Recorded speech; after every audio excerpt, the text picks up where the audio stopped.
Good morning, everyone. This is your girl, Ryan Nicole, and welcome back to Black Ass Art History Presents. Y'all late to the revolution. So, this week we're in Chapter 2, Creativity in the Crucible, and we're going to be looking at how art and creativity and artistry emerged even while stolen Africans were in chattel slavery in the United States and the Caribbean. So, today we're going to look at Creativity in the Crucible. That's the name of this chapter. And we're going to look at plantations, preservation, and possibility. Again, the disclaimer: the content, images, and language that you're about to experience may be offensive and may lead to triggers. Viewer discretion is advised. Black Ass Art History is committed and dedicated to educating its audiences on the diaspora of melanated people with the intent to provide an honest and holistic history of our narratives.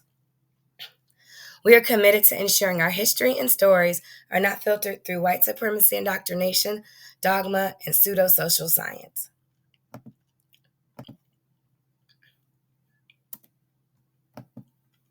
So, again, we're going to look at plantations, preservation, and possibility. So, we're really going to look at specifically the architecture and building designs of the enslaved quarters as a quiet form of resistance. Unfortunately, some of the images that are referenced, artists are unknown as well as dates. However, again, the images are critical to help us piece together this narrative and this story. So, we're going to talk about embarking and disembarking. This is a drawing from the 18th century, more than likely a publication of enslaved persons disembarking from a slave ship. One can only imagine the horror and fear these humans are experiencing. It could be the heart of winter and that sharp cold piercing their bodies when they're used to tropical environments. It could be anything of how they were clothed or forced to be clothed, when they were last fed, and so forth. In this particular work, it appears the Europeans have captured individuals who incited a revolt, being recaptured and being placed back into chattel slavery. This would happen not only throughout the tumultuous reign of American slavery, but there would be times that slave traders and holders would capture free Black Americans or free Africans and force them and put them in chattel slavery. This is a print from William O. Blake's book, The History of Slavery and the Slave Trade, Modern and Ancient. Blake was this very eccentric character out of Britain, and it's really difficult to place Blake in the genre because he was an author, he was a poet, he was also a visual artist, and this is actually one of his prints. It's an intaglio print. And like many images that we're going to see during the transatlantic slave trade, we see in the sort of to the left, we see an African being examined. Often they're had their mouths open, they're looking for any kind of imperfections, diseases. On the far left, we probably have the head trader watching and viewing what's going on. In the middle, we do see a European with possibly some African or maybe even Arab figures, because keep in mind, Africans did trade with Europeans, although they were probably completely unaware of the horrors that these other Africans would face, and they're possibly negotiating price. And then lastly, when you see the sails of the ship, you're seeing a European have them already hands bound behind their back with the whip extended, again to reinforce obedience. So, towards the end of slavery, European artists created social realism works, often to capture what is happening at the contemporary time. Again, it is intended to be more than often, it is intended more than often to see images in rose colored lenses, especially from the Europeans' perspective. So, this is almost like a romanticized perspective of the slave trade. You see these sumptuous colors, these vibrant beings, and again, this is where in the 1800s we do see a more robust development of how Black figures are painted and treated in works of art. But if we look at the picture again, similar to the previous one, it is a lot going on. In the upper left hand corner, we see the extension of a whip as enslaved are being handled. We also see various distinct tribes of different people off the continent. Some are bound to a log, which is in the upper left hand corner, while others are engaged with Europeans, again, as if they're discussions of the trade. And toward the middle, we do see this beautiful black woman. Her breasts are exposed, again, to tantalize the viewers, specifically the male gaze. And again, this is going to be reinforced throughout, where we see the woman kind of toward the middle. If you look at the man in a striped shirt, there's another woman that is bare breasted, and he looks like he's piercing her, or actually, he's branding her. Excuse me, he's branding her with a brand. So again, black women's breasts being exposed, this begins the hypersexualization of black women's bodies throughout. And lastly, toward the bottom, right, we possibly see again the head trader reclining on a hog head, that barrel, with a log used to document the voyages as well as cargo. So I think it's important for you all to see an example of one of the journals that were kept on many of these boats, these slave ship boats. And so they would write everything in here, everything from all the Africans that are listed, along with the other cargo log. And these logs, they also kept daily entries, and they would even make drawings of what they observed, animals, weather, etc., and even write narratives and behavior of the different stolen Africans as well. So once they've disembarked, of course, they would go to the slave auctions. There were slave auction houses all around the United States, but one of the largest ones in the 19th century was actually located in Louisville, Kentucky. Hence the phrase when we hear they were sold downriver. Trades would bring enslaved persons to Louisville to sell enslaved people down the Ohio and Mississippi rivers. So, for many of us that have had the sporadic education of slavery in the United States education system, they really do not go too much into plantations. And there's very specific plantations that did exist.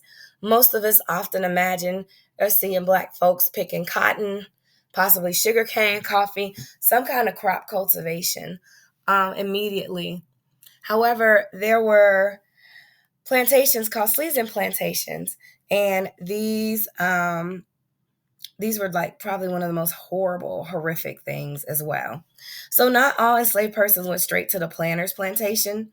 And if you went to the planter's plantation, meaning that you went directly to the permanent plantation that you would be on, and you would be forced to understand, um, your position by being trained by a tenured individual that has already been on the plantation. But then others went to these seasoning plantations. Essentially, seasoning plantations were plantations where enslaved persons once arrived were broken mentally, spiritually, physically, and emotionally.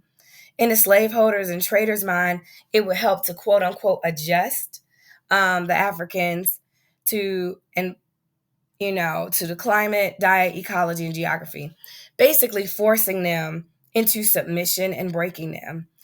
They would, and also to show they would be able to work under both the harsh conditions of this new world with the extraneous labor that they would have to handle. Seedling plantations held them anywhere from 1 to 5 years, and also seasoned enslaved persons could also be sold as a premium because the other planters or other slave owners wouldn't have to exhaust that particular labor. So let's talk about the labor and violence of a seasoning plantation. One of the primary purposes of these plantations is to force enslaved person to work long hours of labor while using violence to control as well as incite fear. Another act of violence that is issued to them is as they're doing this labor from 12 to 16 hours, they might only get one meal.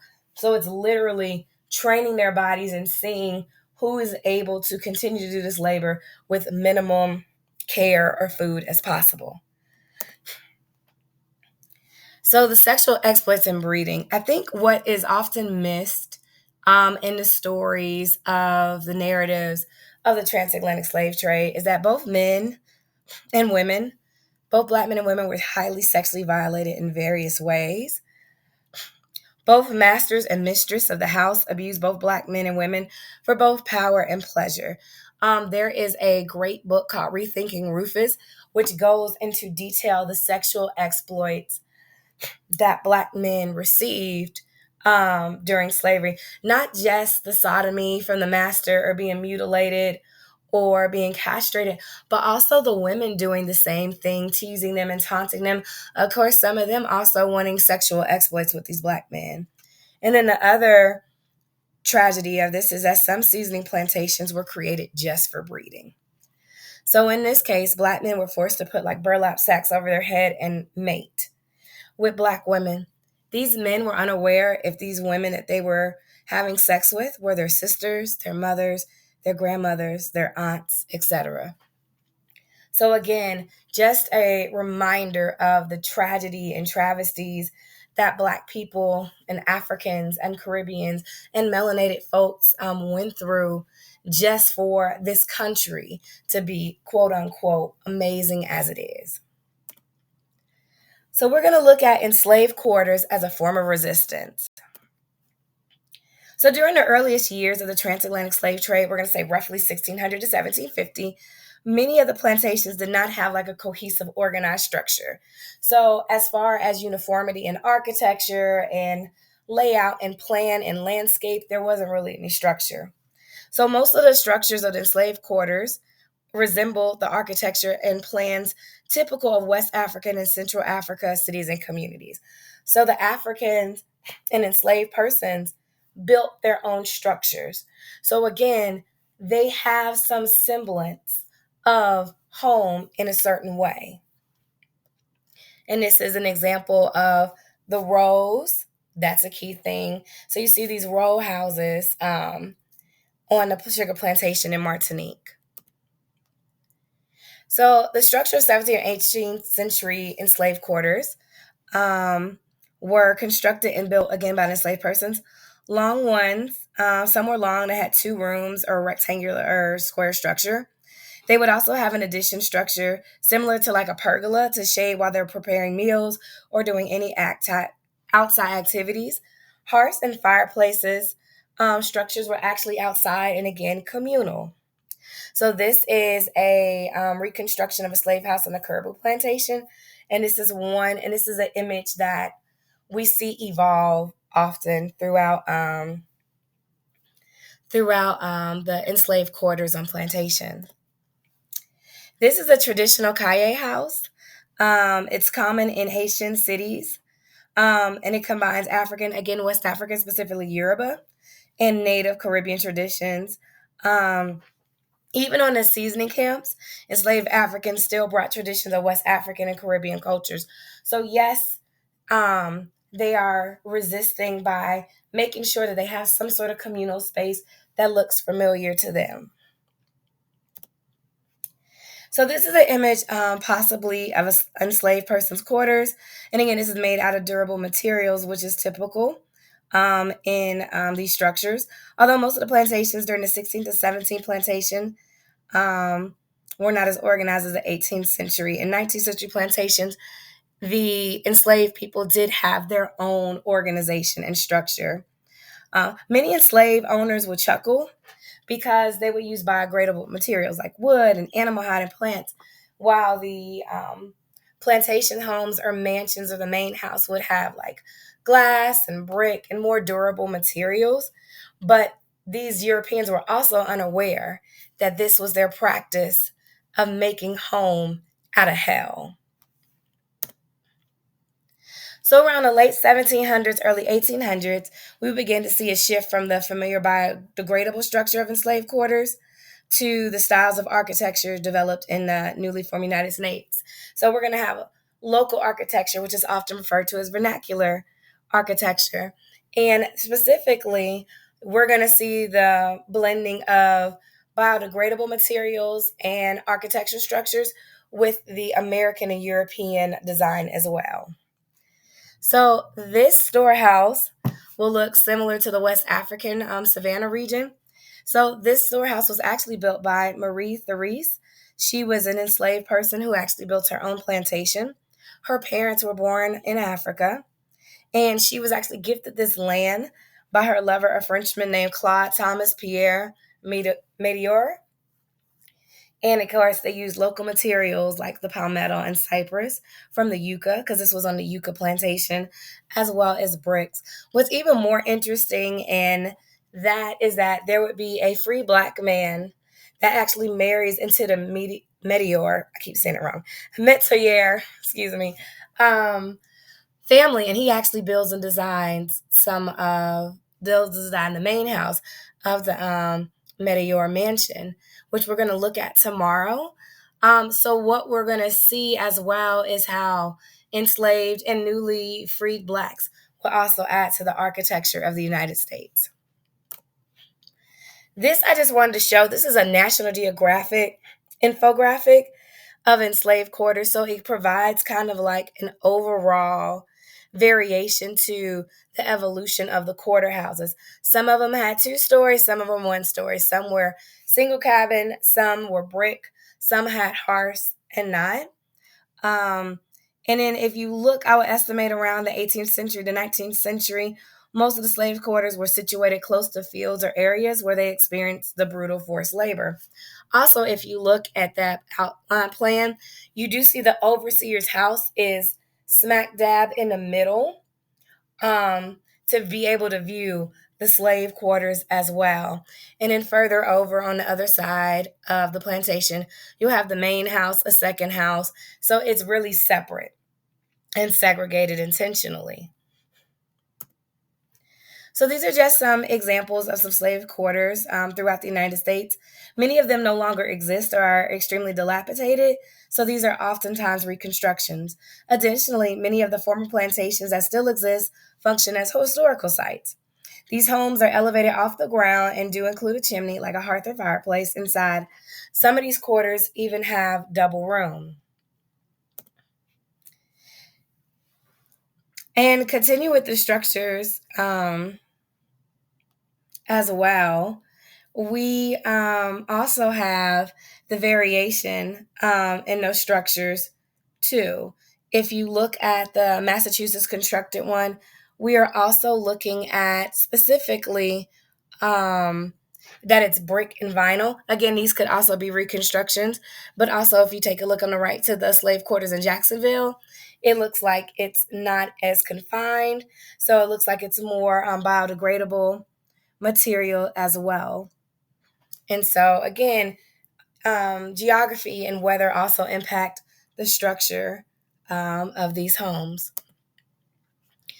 So, again, we're going to talk about one of the impacts of vernacular architecture that was often used throughout the United States, but particularly in the South, Louisiana, is the shotgun house.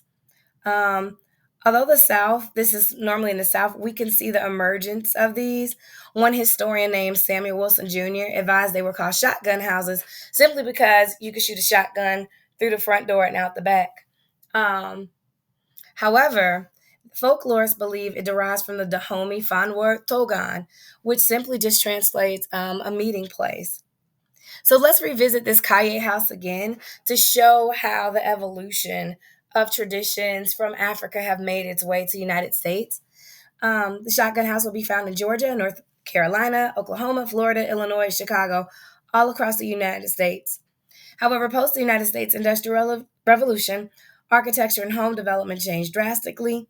So shotgun houses were an indicator of poverty to many. However, owning a home for African Americans at any point was an achievement. So imagine owning 3 shotgun houses. So this is the Gibson tenement houses on the right, were owned by William Gibson and his wife Kate Gibson on South Street in Titusville, um, Florida. Titusville was a small community, but did have a growing business district of African American community and business as well. It was located on South Street. And so to ensure that these workers and business owners had a place to live in the community and thrive, the Gibson would rent out their shotgun homes to make sure other individuals had a place to stay and reside um, as well. So, just a quick recap. Enslaved Africans experienced atrocities that are unfathomable, from capture to slave ship, disembark, and finally to plantation. Seasoning plantations were created to break the spirits of African people and force them into preparation for their next plantation. In 17th and 18th century, early planters and plantation owners left the enslaved quarters up to the enslaved. Thus, these Africans were able to establish some sort of remembrance of their homeland. Vernacular architecture in the Americas would blend what enslaved persons brought from their home and develop its own language, like the shotgun house. Both enslaved and free black people were able to resist the horrors of their condition through the architecture and communal space of their ancestors and creating spaces for other black people to feel safe, to feel and be safe. So thank you all so much for this day's Black Ass Art History. Tomorrow we're going to look at architecture of the United States and how they were built by enslaved persons. And then later on this week, we're going to look at artisans and artists of during slavery and emancipation. Thank you all and have a great day.